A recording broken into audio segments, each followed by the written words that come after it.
अॻूणे सदर आसिफ अली ज़रदारी जो चवणु आहे त असांखे चूंडनि ते न तारीख़ ते एतिराज़ आहे। चूंडनि खे अक्टूबर खां अॻिते वठी वञणु नंढी सोच हूंदी।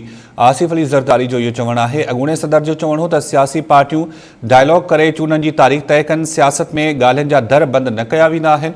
मुल्क में हिकु ॾींहुं चूंडूं थियणु आइनी हक़ आहे। अॻूणे सदर आसिफ अली ज़रदारी जो इहो चवणु हो। अॻूणे सदर आसिफ अली ज़रदारी जो चवणु हो त इमरान ख़ान ऐं मुंहिंजे डोमिसाइल में फ़र्क़ु आहे। मुंहिंजो डोमिसाइल कमज़ोर आहे। लड़ाई भली पंजाब जी हुजे, असर सॼे मुल्क ते पइजी रहियो आहे। आसिफ ज़रदारी जो चवणु हो त रिटायर्ड जनरल बाजवा घुराए चयो हो त इमरान ख़ान इस्तीफ़ा ॾींदो। तव्हां चूंडूं करायो। मौलाना फज़लुर रहमान ऐं मूं इनकार कयो। असांखे ख़बर हुई त हुननि 2035 ताईं रहण जो प्लान ठाहियो आहे।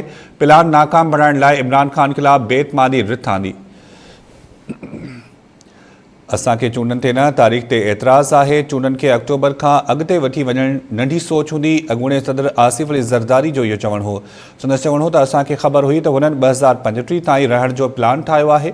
प्लान नाकाम बणाइण लाइ इमरान ख़ान ख़िलाफ़ बेतमादी रिथ आंदी।